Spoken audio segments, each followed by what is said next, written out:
Hello and good morning students. कैसे हैं आप लोग? आई होप सभी अच्छे से होंगे। आज हम पढ़ेंगे हिंदी का 16 चैप्टर वरदान बना अभिशाप। ये एक पौराणिक प्रसंग है। इसका मैं आपको छोटा सा इंट्रोडक्शन दे देती हूँ, जिससे आपको इस चैप्टर के बारे में, इस चैप्टर में क्या बोला गया है, क्या बताया गया है, उसकी थोड़ी सी स्टोरी पता चल जाए। इस पाठ में विज्ञान के सकारात्मक और नकारात्मक पहलुओं पर चर्चा की गई है। लेखक ने मानव द्वारा किए गए वैज्ञानिक आविष्कारों की तुलना भस्मासुर को प्राप्त वरदान से की है। इस स्टोरी में लेखक ने पूरी कोशिश की है कि मानव द्वारा किए गए जो वैज्ञानिक आविष्कार हैं, जो मानव ने वैज्ञानिक आविष्कार किए हैं, उनकी तुलना भस्मासुर को प्राप्त वरदान से की है, कि भस्मासुर को जो वरदान प्राप्त हुए हैं उससे कंपेयर किया है। अब स्टार्ट करते हैं आपकी स्टोरी। पुराणों में एक कथा वर्णित है। भस्मासुर नामक एक असुर था। असुर ने तपस्या करके शिव जी को प्रसन्न कर लिया था। भस्मासुर एक असुर था, राक्षस था, जिसने बहुत तपस्या करी और अपनी तपस्या के बल पर शिव जी को उसने प्रसन्न भी कर लिया। शिव जी ने उससे वरदान मांगने को कहा। महाराज, मुझे यह वरदान, शिव जी ने बोला कि वरदान मांगो। तो उसने बोला, महाराज, मुझे यह वरदान दे कि मैं जिस किसी के सिर पर हाथ रख दूं वह भस्म हो जाए, क्योंकि भस्मासुर था और उसने यह वरदान शिवजी से मांगा कि महाराज मुझे यह वरदान दे कि मैं जिसके सिर पर भी हाथ रख दूं वह भस्म हो जाए। शिव जी ने कहा, तथास्तु, वैसा ही हो। वरदान पाकर भस्मासुर फूला न समाया। वरदान उसे मिल गया और वो बहुत खुश हो गया। परंतु तभी उसके मन में दुर्बुद्धि उपजी। दुर्बुद्धि यानी कि बुरी बुद्धि, बुरे कामों के लिए उसके मन में बुरी बुद्धि आई और उसने ऐसा वरदान पाकर उसने सोचा कि क्यों ना शिवजी पर ही इस वरदान की परीक्षा की जाए, कि अब शिवजी पर ही ट्रायल ले लिया जाए कि भाई देखते हैं कि इनके वरदान में ताकत है या नहीं। तो उसने सोचा शिवजी पर ही किया जाए। यह सोचकर भस्मासुर हाथ उठाए शिव जी की ओर लपका। उसने हाथ उठाया अपना और शिव जी की ओर लपका। उसके इरादे भाप शिवजी वहां से भागे। उसके इरादे शिवजी ने भाप लिए कि मैंने ही इसको आशीर्वाद दिया और ये मुझ पर ही ट्रायल ले रहा है। तो शिवजी वहां से भागे और भस्मासुर भी उनके पीछे दौड़ा और भस्मासुर भी शिवजी के पीछे पीछे भागने लगा। मार्ग में शिवजी को विष्णु जी मिल गए। मार्ग में ही, रास्ते में शिवजी को विष्णु जी मिल गए। शिव जी ने उन्हें सारी बात बता दी। शिव जी ने विष्णु जी को सारी बात बताई कि क्या हुआ था। विष्णु जी ने शिव जी के पीछे दौड़े आते भस्मासुर को रोककर पूछा। विष्णु जी ने उस भस्मासुर को रोका और पूछा, असुर राज, कहाँ दौड़े जा रहे हो? भस्मासुर ने शिव जी के वरदान की बात सुनाकर कहा, इसकी सच्चाई जानकर ही रहूंगा कि क्या यह वरदान सच में मुझे शिव जी ने दिया है या नहीं। विष्णु जी ने भस्मासुर का हाथ पकड़कर कहा। विष्णु जी ने शिव जी विष्णु जी ने भस्मासुर का हाथ पकड़ा और बोला, बड़े भोले हो असुरराज, कहीं ऐसा भी होता है कि किसी के सिर पर हाथ रखने से ही वह भस्म हो जाए? कि बड़े भोले हो, कहीं ऐसा हो भी सकता है कि तुम किसी के सिर पे हाथ रखो और वो भस्म हो जाए? लो, मैं आपके सिर पर अपना हाथ रखता हूँ, आप तो भस्म नहीं हुए। तो मैं आपके सर पर अपना हाथ रखता हूँ, आप तो भस्म नहीं हुए। अब आप अपने सिर पर हाथ रखें और वरदान की परीक्षा कर लें, और आप अपने सिर पर ही हाथ रखें और अपने वरदान की परीक्षा कर लें कि क्या ऐसा हो सकता है, क्योंकि ऐसा तो कभी नहीं हुआ। यह कहकर विष्णु जी ने फुर्ती से भस्मासुर का हाथ पकड़कर उसके सिर के ऊपर रख दिया। तो विष्णु जी ने क्या करा, भस्मासुर का हाथ पकड़ा और भस्मासुर के सिर पर ही रख दिया। सिर के ऊपर हाथ रखते ही भस्मासुर भस्म हो गया। उसका वरदान उसे ही ले बैठा। तो कितनी चालाकी से विष्णु जी ने भस्मासुर को भस्म कर दिया, क्योंकि शिव जी ने ही उसे वरदान दिया और वो शिव जी पर ही अपने वरदान को आजमाना चाहता था। तो विष्णु जी ने तरकीब लगाई और भस्मासुर के वरदान, जो उसे वरदान मिला था, उसके वरदान से ही उसका अंत किया। ठीक यही बात आज विज्ञान हमारे साथ कर रहा है। यही बात हमारे साथ विज्ञान कर रहा है। विज्ञान का वरदान पाकर हम सब अपने साथ ऐसा ही कर रहे हैं। हम भस्मासुर से कम मूर्ख नहीं हैं। हम विज्ञान के वरदानों का दुरुपयोग कर रहे हैं। हमें वरदान जो मिला है विज्ञान का, उसका हम दुरुपयोग कर रहे हैं, यानी कि बुरा उपयोग कर रहे हैं।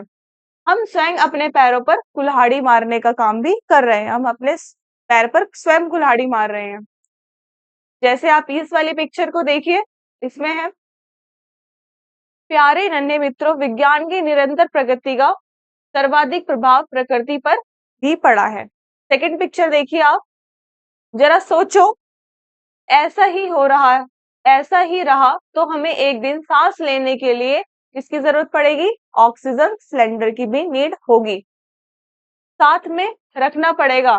अतः हमको विज्ञान का उपयोग निजी स्वार्थों में करने से बचना चाहिए। अपने निजी स्वार्थों के लिए भी हम उसका उपयोग करने लग गए हैं, तो हमें ये वाली कंडीशन आ जाएगी कि हमें अपने साथ ऑक्सीजन सिलेंडर लेकर चलना पड़ेगा।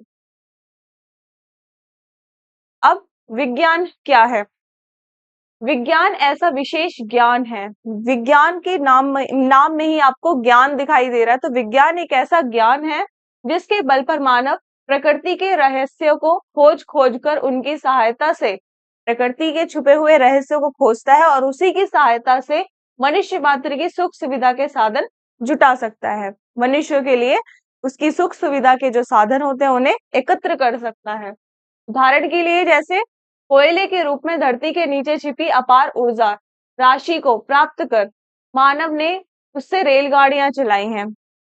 जैसे एक एग्जाम्पल दिया कोयले का, कि कोयले के रूप में धरती के नीचे छिपी अपार ऊर्जा, कोयले के रूप में हमें जो ऊर्जा मिली है धरती के नीचे से, तो उससे मानव क्या कर पाता है? रेलगाड़ियां चला पाता है। रेलगाड़ियां कोयले की हेल्प से चलती हैं।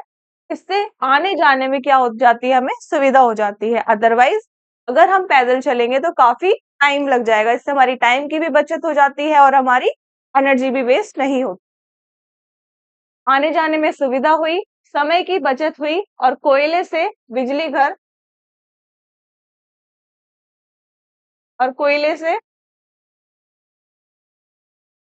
बिजली घर चलाए, जिससे प्रकाश मिला, जिससे हमें प्रकाश भी मिला और पंखों से ठंडक मिली और हीटरों से गर्मी भी मिली। आज आप देख रहे हैं हमारे पास आसपास आपके कई सारी ऐसी चीजें हैं जो विज्ञान ने ही हमें दी है, विज्ञान से ही हमें प्राप्त हुई हैं। बिजली से अनेक उद्योग धंधों के लिए ऊर्जा भी मिली। उद्योग धंधों से जरूरत की चीजें भी हमें प्राप्त हुई हैं। यह सब तो हुआ, परंतु मानव एक और तो इन सब पर निर्भर होता चला गया, दूसरी ओर उसका लोभ बढ़ता गया। कहते हैं जब हमें सारी सुविधाएं मिलने लगती हैं तो हमें उससे और ज्यादा सुविधाओं की नीड होने लगती है और ज्यादा हमारा लालच बढ़ जाता है, तो उसकी शारीरिक शक्ति भी घटती चली गई। जब हम हर चीजों के लिए मशीन का यूज करेंगे, विज्ञान के आविष्कारों का ही उपयोग करेंगे, तो हमारी जो शरीर की जो शक्ति है वो भी खत्म होती चली जाएगी, क्योंकि हम कुछ भी काम स्वयं करना नहीं चाहते, हम अपने सारे काम की जिम्मेदारी मशीनों को दे देते हैं। अब 10-5 कोस चलना भी उसके लिए दूभर हो चुका है, बहुत ज्यादा मुश्किल हो चुकी है। थोड़ा 10-5 कदम भी चलने के लिए लोग सोचते हैं कि व्हीकल की नीड होनी चाहिए, कोई साधन होना चाहिए जो हमें पहुंचा सके। तो ये हमारा लालच ही तो है। उससे न गर्मी सहन होती है और न ही सर्दी सहन होती है। शारीरिक परिश्रम का उसके जीवन से होता जा रहा है। लोप का मतलब होता है विलुप्त हो जाना, मतलब उसकी जो शारीरिक परिश्रम है, जो उसकी मेहनत है, जो हम स्वयं करते हैं बिना किसी मशीन के हेल्प की, वो तो लोप होता जा रहा है, वो तो गायब ही हो चुकी है सारी चीजें। अधिकांश काम कैसा हो रहा है हमारा? अधिकांश काम वह मशीनों से करने लगा है। अधिकांश काम हम लोग मशीनों पे छोड़ देते हैं। मशीनों के डिजाइन में भी नित नए परिवर्तन हो रहे हैं।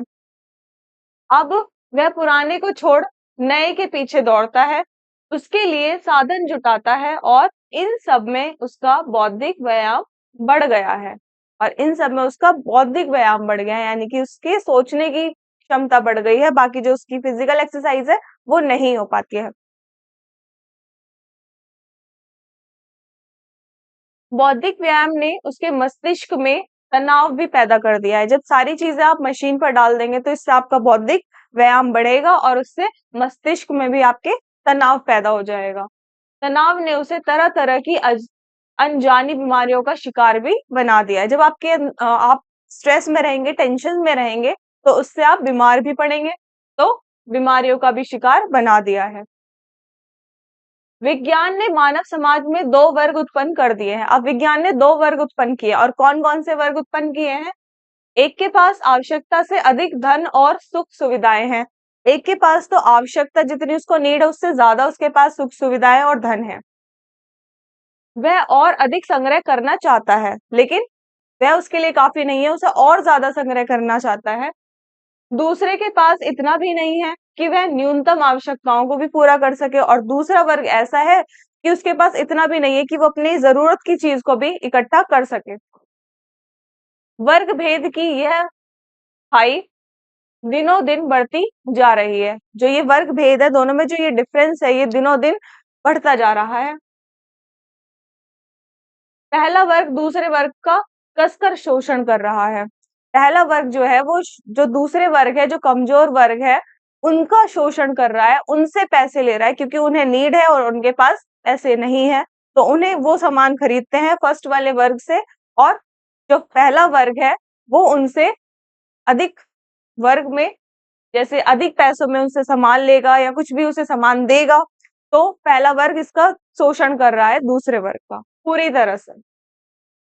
इससे संसार में वर्ग संघर्ष बढ़ रहा है। इससे संसार में वर्ग का संघर्ष भी बढ़ रहा है, बहुत ज्यादा संघर्ष करना पड़ता है। जो दूसरा वर्ग है उसको तो बहुत ज्यादा दुख तकलीफ उठानी पड़ती है। विज्ञान ने औषध निर्माण में बड़ी क्रांति की है। विज्ञान ने औषधियों के निर्माण में भी बहुत तरक्की की है, इसने क्रांति की है। जैसे कैंसर जैसी एकाध बीमारी को छोड़कर अब प्रत्येक बीमारी का इलाज संभव हो गया है। काफी सारी चीजें हमें यूजफुल भी है हमारे लिए, जैसे कैंसर के इलाज के अलावा हमें और भी ज्यादा प्रत्येक बीमारी को छोड़कर अब प्रत्येक बीमारी का इलाज भी संभव हो चुका है। जो बड़ी से बड़ी बीमारियां हैं उनका भी इलाज अब इजीली हो सकता है। इससे मनुष्य की आयु भी बढ़ गई है, इससे मनुष्य की आयु भी बढ़ गई है, क्योंकि पहले इन सब का इलाज कर पाना बहुत मुश्किल होता था बीमारियों का, तो जिससे व्यक्ति की मृत्यु हो जाती थी, लेकिन अब इनका इलाज हम आसानी से कर सकते हैं। वह जी तो रहा है पर वह खोखला हो गया है, लेकिन जी तो रहा है लेकिन अभी भी खोखला है, क्योंकि उसकी भूख मर गई है। खाया पिया उससे पचता नहीं, सहन शक्ति उसमें बची नहीं, क्योंकि एक्सरसाइज बहुत सही रहता है हमारी बॉडी के लिए, और हम एक्सरसाइज कुछ करते नहीं है, बस मशीनों से अपना काम करवाते हैं और पूरा दिन उसमें अपना स्ट्रेस ना अपना दिमाग लगाते रहते हैं। तो हमारी बॉडी एक तरह से खोखली होती जा रही है, और अब खाया पिया उससे पचता नहीं और सहन शक्ति उसमें बची नहीं। लोग बौने होते जा रहे हैं। अब गज भर की छाती वाले व लाल चेहरे वाले, बैल से पुष्ट कंधों और शेर की सी कमर वाले 6 फुटे नौजवान देखने को भी नहीं मिलते हैं। तो इन्होंने क्वालिटी बताई कि पहले ये लोग दिखाई देते थे जो अपना काम स्वयं करते थे, लेकिन अब जब से मनुष्य ने अपना काम मशीनों को दे दिया है, वो हर काम से बचने लगे हैं, तो उनमें हर तरह की हर प्रकार की बीमारियां भी आने लगी हैं, और इस तरह के नौजवान भी दिखने बंद हो चुके हैं। जो है 10 वर्ष बाद वे भी नहीं रहेंगे, लेकिन अब जो गिने चुने आपको दिखते हैं वो भी 10 वर्ष तक, 10 वर्ष बाद वो भी नहीं दिखाई देंगे। वैज्ञानिक साधन हमें जीवन की सुविधाएं और सुरक्षा तो देते हैं, परंतु किंतु हमारे भीतर के जो सामर्थ्य है, जो हमारी क्षमता है कार्य करने की, उसे चीड़ करते जा रहे हैं, उसको खत्म करते जा रहे हैं। हमें सुविधा तो दे रहे हैं, लेकिन हमारी क्षमताओं को नष्ट करते जा रहे हैं, क्योंकि हम टोटली डिपेंड हो चुके हैं उनकी चीजों पर। विज्ञान ने प्रकृति के साथ जरूरत से ज्यादा ही छेड़छाड़ की है। विज्ञान ने प्रकृति के साथ कुछ ज्यादा ही छेड़छाड़ की है, क्योंकि वैज्ञानिक चीजों का असर डायरेक्ट किस पर पड़ता है? प्रकृति पर पड़ता है। फलस्वरूप प्रकृति का जो सारा प्रबंध है वो गड़बड़ा गया है, वो बेकार हो गया है। मौसम बदल गया है, नदियों में बाढ़ आ जाती है, या कहीं कहीं जल स्रोत ही सूख जाते हैं। जो जल के स्रोत है, जहाँ से हमें जल मिलता है, वही सूखा पड़ जाता है। दुर्लभ, जो बहुत मुश्किल है, दुर्लभ वन्य जंतुओं और कीट पतंगों का विनाश हो गया है। उपयोगी जड़ी बूटियां लुप्त हो गई हैं। जो हमें उपयोगी जड़ी बूटियां है हमारी बॉडी के लिए, वो तो विलुप्त ही हो गई हैं, वो तो गायब सी हो गई हैं। धरती के ऊपर की मिट्टी और वनस्पति रूपी कवच, जो कवच होता है वो बिल्कुल कवर करके रखता है, तो वो भी क्या है, नष्ट हो गए हैं। उसकी उर्वरा शक्ति भी क्षीण हो गई है, उर्वरा शक्ति भी उसकी क्षीण यानी कि खत्म हो चुकी है। नदियों का जल दूषित हो गया है, नदियों का जल भी दूषित हो चुका है। वायुमंडल विषाक्त हो गया है, और इन सब बातों से प्रकृति और पर्यावरण का संतुलन भी नष्ट हो गया है। प्रकृति और पर्यावरण दोनों का जो बैलेंस है वो भी खराब हो गया है, बिगड़ गया है वायुमंडल के विषाक्त दूषित होने से। विज्ञान के उद्योग धंधों को जन्म दिया। विज्ञान ने क्या किया, उद्योग धंधों को जन्म दिया है, जो व्यापार हो रहे हैं। और उद्योग धंधों ने क्या किया, जैसे फैक्ट्री वगैरह होती हैं, उन्होंने क्या किया, पॉल्यूशन किया, प्रदूषण किया। तो जल प्रदूषण, वायु प्रदूषण और ध्वनि प्रदूषण में भी क्या करी, उन्होंने वृद्धि करी है। क्योंकि बड़ी बड़ी फैक्ट्रियों से क्या निकलता है, वो धुआं निकलता है, तो जिसकी वजह से एयर पॉल्यूशन भी हो जाता है। और उनका जो कचरा होता है वो किसमें जाता है, और फैक्ट्रीज का जो कचरा होता है वो सीधा डायरेक्टली नदी समुद्र में जाता है, तो उससे वाटर पॉल्यूशन भी हो रहा है। तो इस तरह से कई प्रदूषण होने लगे, जल प्रदूषण, वायु प्रदूषण और ध्वनि प्रदूषण भी होने लगा। जब मशीन चलेंगी तो उसमें साउंड भी होगा, जिससे ध्वनि प्रदूषण होता है। और नदियां अमृत समान नहीं रही। पहले नदियां अमृत के समान रहा करती थी, लेकिन अब दूषित हो चुकी हैं, तो वो भी अमृत के समान नहीं रही, क्योंकि उसमें भी सारा कचरा लोग डाल देते हैं। और न ही वायु प्राणदायिनी है, जो हमें प्राण दे सके। तो वायु भी दूषित हो चुकी है, जिस वायु को लेकर हम भी कैसे हो जाएंगे, अस्वस्थ हो जाएंगे। कल कारखानों के जो धुएं होते हैं उससे सारा वायुमंडल दूषित होता जा रहा है, उससे खराब होता जा रहा है। तेल शोधक कारखानों या कीटनाशक दवाइयां बनाने का अथवा खेतों में उपज बढ़ाने के लिए उर्वरक का अथवा अन्य कोई उनमें प्रयुक्त जल की निकासी का जो भी साधन हो, अंततः वह क्या होता जा रहा है, समीपस्थ नदी में जाता है। मतलब जो पास वाली जो नदियां होती हैं, समीप होती हैं, उनमें सारा इनका चला जाता है, सारा कचरा उसमें जाता है। तब यह जल न पीने योग्य रहता है और न ही इसमें मछलियों का जीवन सुरक्षित रहता है। अब वो जल आप कैसे पी सकते हैं जिसमें फैक्ट्रियों का कचरा ये सब आता है। इससे सिंचाई करने पर खेतों की मिट्टी पर भी दुष्प्रभाव पड़ता है, और इससे जब सिंचाई करोगे तो खेतों की मिट्टी पर भी दुष्प्रभाव पड़ेगा, क्योंकि पानी तो दूषित हो चुका था, जल तो दूषित है। तो जैसे दिसंबर 1984 में भोपाल में क्या हुआ था, दिसंबर 1984 में भोपाल में एक ऐसी भयंकर दुर्घटना हुई थी जिसमें लगभग 3,000 लोग मर गए, और इससे भी कहीं अधिक लोग उससे प्रभावित हुए थे। 3,000 तो मारे गए, लेकिन उससे कुछ अधिक लोग उससे प्रभावित हुए। एक कीटनाशक कारखाने की गैस रिसने से यह भयंकर दुर्घटना हुई थी।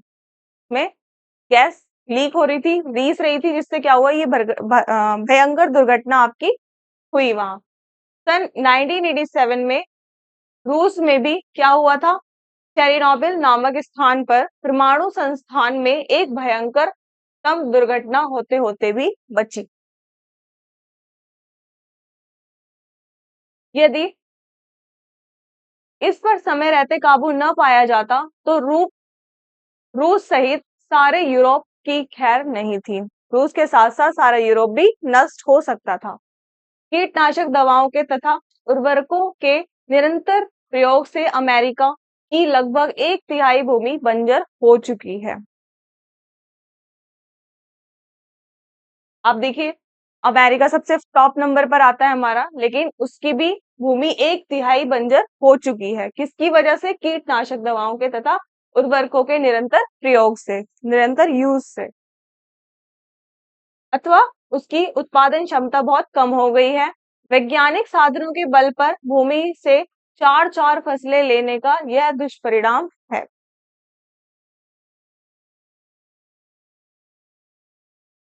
किंतु दोष विज्ञान का नहीं, स्वयं मानव का है। इन सभी चीजों के पीछे गलती विज्ञान की नहीं, स्वयं मानव की है। विज्ञान की चकाचौंध में वह इतना अंधा हो गया है कि अपने पैरों पर ही कुल्हाड़ी मार रहा है। विज्ञान की चकाचौंध उसे अंधा कर चुकी है। उसने भयंकर से भयंकर घातक हथियार बना लिए हैं। भयंकर से भयंकर हथियार भी बनाए गए हैं। रात दिन चलने वाले कारखानों, मोटरों, रेलगाड़ियों, जहाजों आदि से जो इतना धुआं निकल रहा है, उससे क्या होता है, वायुमंडल में इतना कार्बन इकट्ठा हो सकता है कि कुछ वर्षों के बाद पहाड़ों की बर्फ भी पिघलने लगेगी। उसमें इतना ज्यादा कार्बन होता है जहाजों में से जो धुआं निकलता है कि उससे क्या होगा कि कुछ वर्षों के बाद पहाड़ों की बर्फ पिघलने लगेगी और तब जल प्रलय होते देर नहीं लगेगी और विज्ञान का यह वरदान मानव के लिए अभिशाप बन जाए। लगता है पुराणों में वर्णित भस्मासुर की कहानी से सहस्त्रों वर्ष पूर्व चेतावनी दे दी थी कि विज्ञान द्वारा प्राप्त वरदान भयंकर अभिशाप भी बन सकता है। जैसे भस्मासुर को वरदान मिला और उसके ही वरदान से उसका अंत हो गया, उसी तरह से हमें भी विज्ञान का वरदान मिला और हम विज्ञान के वरदान से ही हम अपना अंत कर रहे हैं। अतः उसके प्रयोग पर हमें अंकुश लगाना चाहिए, उस पर हमें रोक लगानी चाहिए, काबू करना चाहिए, उसको कंट्रोल करेंगे तभी सही रहेगा। अतः मानव को चाहिए कि वह वरदान के रूप में प्राप्त विज्ञान का प्रयोग सोच समझ कर करे, अन्यथा वह विज्ञान रूपी वरदान समस्त मानव जाति के लिए भी अभिशाप बन जाएगा। तो हमें इसका यूज बहुत सोच समझ कर करना चाहिए, वरना समय रहते अगर हम नहीं संभले तो हमारे लिए भी ये एक अभिशाप बन जाएगा। तो आई होप आप अच्छे से इस स्टोरी को समझ पाए होंगे और जैसी कि हमें सीख इसमें दी गई है तो हमें इसको फॉलो भी करना चाहिए। अदरवाइज विज्ञान हमारे लिए यूजफुल तो है, बट अगर हम उसका यूज जिस तरह से इसमें बताया गया अगर उसी तरह से करते रहे तो हमारे लिए बहुत असुविधाजनक हो जाएगा। तो ये था चैप्टर आपका वरदान का अभिशाप। आई होप आप अच्छे से समझ पाए होंगे और अपनी लाइफ में भी आपको इसे फॉलो करना पड़ेगा। Thank you.